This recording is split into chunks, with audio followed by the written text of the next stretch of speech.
Dos 4 senadores que concorriam ao cargo de governador no segundo turno, apenas Jorginho Melo, do PL, foi eleito. Ele vai comandar o Executivo de Santa Catarina e quem assume a cadeira dele até o fim desta legislatura é a suplente Ivete da Silveira, que é do MDB.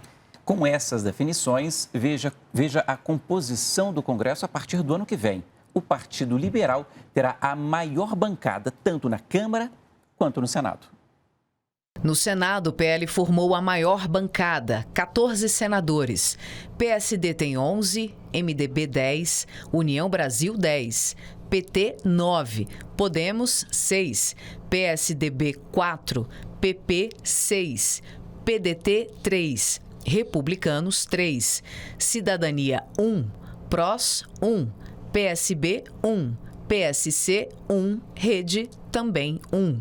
Na Câmara dos Deputados, o PL também tem o maior número de cadeiras, 99 parlamentares.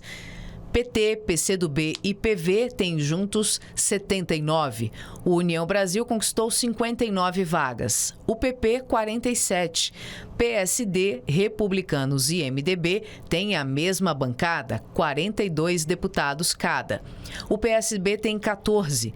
PSDB e Cidadania, que se coligaram, têm 18 deputados. O PDT tem 17 parlamentares. O Podemos ficou com 12 cadeiras. O PSC com 6. PSOL e Rede, que formam uma coligação, têm juntos 14 deputados. O Partido Novo, 3. Solidariedade, 4. Avante, 7. Patriota tem 4 deputados. PROS ficou com 3 deputados e o PTB ocupa apenas uma vaga na Câmara. Com o PL como a maior bancada nas duas casas, como será a relação do novo governo com o Congresso? Assunto para você.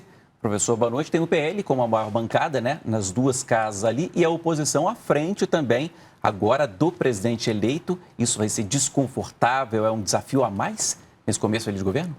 Boa noite, Paulo. Boa noite a todos que estão nos assistindo. De maneira nenhuma. A tradição brasileira é que o presidente eleito, ele busca apoio justamente em outros partidos, inclusive aqueles partidos que não faziam parte da sua, vamos dizer assim, da sua coalizão, né, que disputou a eleição. Foi assim com o próprio presidente Lula, né, nas eleições de 2002, quando ele foi eleito, ele buscou o apoio de outros partidos e agora não deve ser diferente. O próprio ex-presidente Collor, se a gente for olhar lá atrás, né, ele claramente não tinha maioria no Congresso, então teve que recorrer também à negociação com os outros partidos. Mas no caso do presidente eleito Lula, assim como em 2002, ele deve procurar formar novas coalizões. E aí, Paulo, só para lembrar o nosso telespectador, né, nós falamos várias vezes aqui daqueles partidos que se declararam neutros no segundo turno.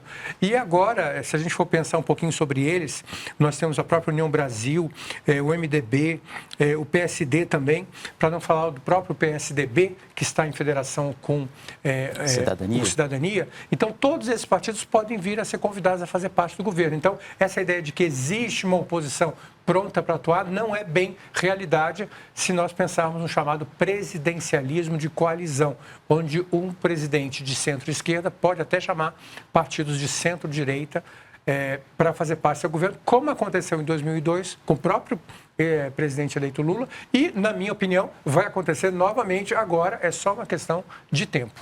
A gente está vendo aqui, professor, no mapa, né, como ficou a divisão por estados.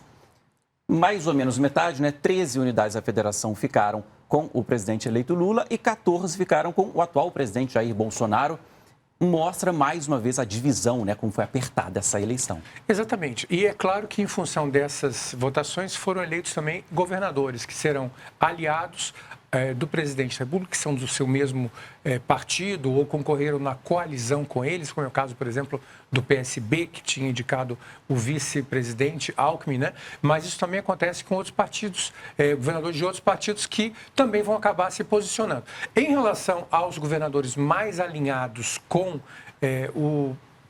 com o candidato, né, Jair Bolsonaro, atual presidente, não eleito, eles vão certamente ter que aprender alguma forma de convivência com o presidente eleito, que, né, agora é o presidente de todos os brasileiros, né? Então, isso aqui foi só para nos dar uma ideia das divisões, né? Não necessariamente esses votos se transformaram em governadores, né? Mas foi mais ou menos isso, né? Então, a gente vai ter vamos dizer assim, como se fosse um novo pacto federativo, né? Quer dizer, então, a gente vai ter uma rearrumação política a partir do ano que vem. Até aproveitando essa divisão aqui do país, professor, a eleição ela terminou com 50,9% para Lula, 49,1% para Bolsonaro. A gente tem 1 minuto ainda. Qual vai ser o principal desafio, o grande desafio do presidente eleito agora, a partir de janeiro do ano que vem? Bom, obrigado pela pergunta. Eu diria imediatamente, o desafio dele imediato é procurar os presidentes, todos aqueles partidos que eu mencionei que se declararam neutros, para pedir apoio para o governo que está em formação. Então, esse é o desafio imediato, Paulo. O segundo maior desafio é a questão da eleição do presidente da Câmara e do presidente do Senado. O Arthur Lira, o presidente da Câmara, era muito visto como alinhado ao atual presidente. Não sabemos se o presidente Lula vai querer justamente apoiar a sua reeleição. E no caso do Senado, Rodrigo Pacheco é considerado mais imparcial, mais neutro, até porque está no PSD, que também um partido se declarou neutro no segundo turno, pode ser também apoiado na sua reeleição, já que teremos uma legislatura diferente, né? Já que não pode haver reeleição na mesma legislatura. Então, eu diria que esses são os desafios imediatos do presidente eleito. Conversar com os presidentes dos partidos e acompanhar a eleição na Câmara e no Senado. Ok, professor, obrigado pelas informações. Até amanhã. Até amanhã.